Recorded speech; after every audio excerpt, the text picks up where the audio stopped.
E aí, tudo certo? Hoje a gente vai mergulhar de cabeça no momento chave do segundo ano do Harry em Hogwarts.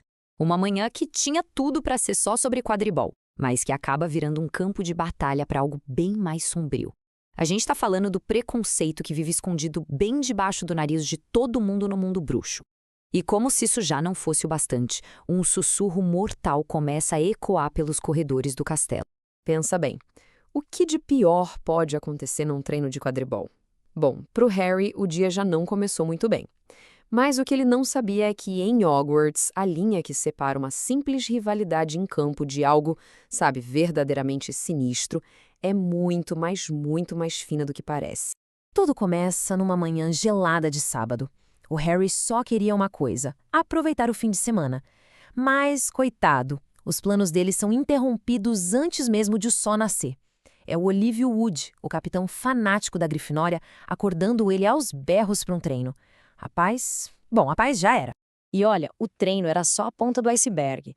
O dia do Harry vira uma sequência de pequenos desastres. Ele tem que ficar desviando do professor Lockhart e seu ego gigante, depois fugir do seu fã número 1, o Colin Creevey, e ainda por cima aguentar a varinha quebrada do Rony, que agora tá soltando feitiços pra tudo que é lado.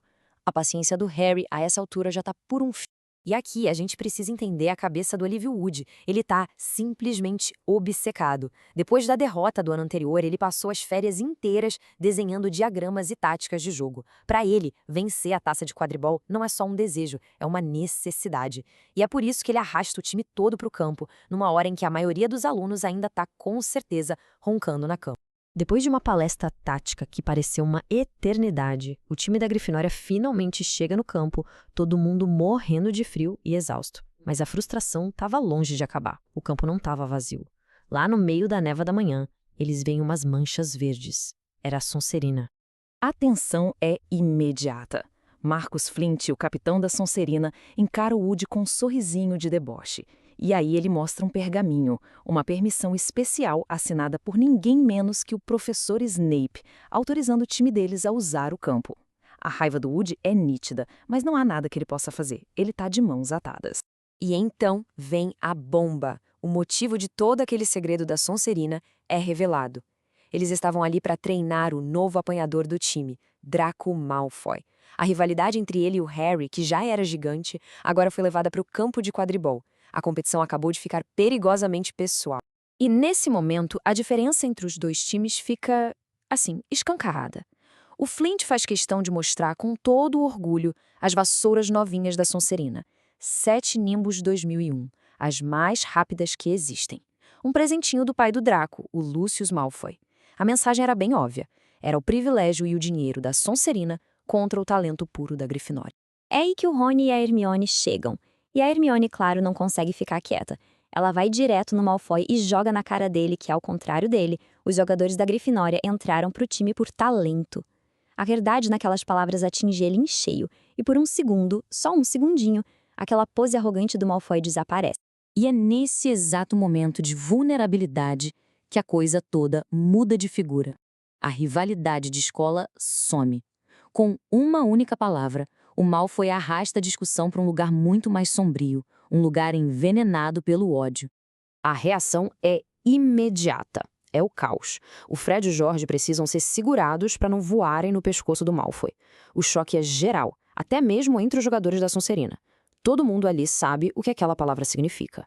Uma linha que nunca deveria ser cruzada. Acabou de ser. O Rony, cego de raiva, aponta a varinha remendada com fita adesiva para o Malfoy. Mas, na maior ironia possível, o feitiço volta contra ele mesmo. Um clarão de luz verde atinge o Rony em cheio, e a cena fica nojenta. Ele cai de joelhos, vomitando uma cachoeira de lesmas. Enquanto Sonserina inteira se acaba de rir da cena, o time da Grifinória se une para ajudar o Rony. A rivalidade, o treino, tudo isso foi esquecido.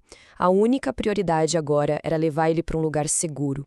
O Harry e a Hermione carregam o Rony, que tá verde, em direção à cabana do Hagrid. E como se a situação já não fosse bizarra o suficiente, o Colin Creevey aparece do nada com a câmera na mão, implorando por uma foto daquele espetáculo todo. E aqui a gente precisa parar um pouco para entender o peso dessa palavra. Sangue ruim não é um xingamento qualquer. É um insulto carregado de preconceito que basicamente significa sangue sujo. É uma palavra usada por bruxos que se acham superiores para humilhar, para desumanizar aqueles que, como a Hermione, nascerão em famílias sem magia. Lá dentro da cabana do Hagrid, a verdade vem à tona. É o Rony, entre uma golfada e outra de lesmas, que explica o significado da ofensa para uma Hermione que está completamente arrasada. O Hagrid fica indignado e conforta ela, lembrando que o talento dela é imenso e que a origem do seu sangue não define de jeito nenhum quem ela é. Naquele pequeno refúgio, a amizade se mostra muito mais forte que qualquer preconceito. Mas o dia ainda não tinha acabado.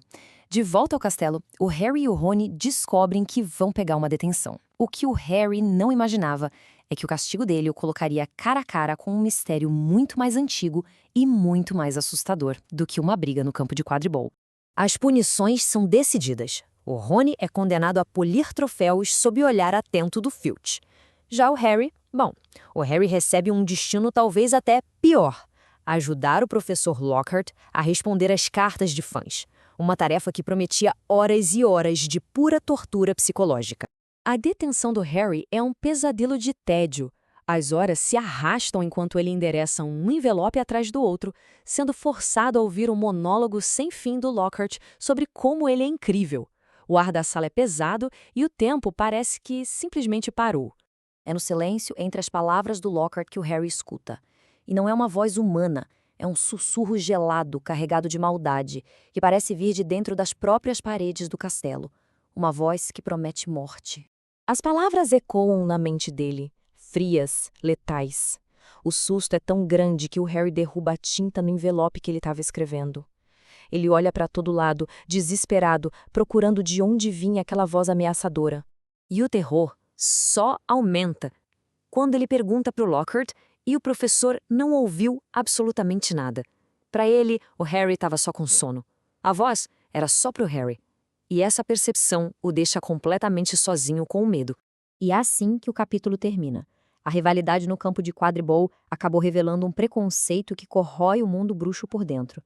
Mas essa voz nas paredes, ela introduz uma ameaça muito mais imediata, muito mais mortal. A grande pergunta que fica no ar é: o que está à espreita nos corredores de Hogwarts e por que só o Harry consegue ouvir seu chamado?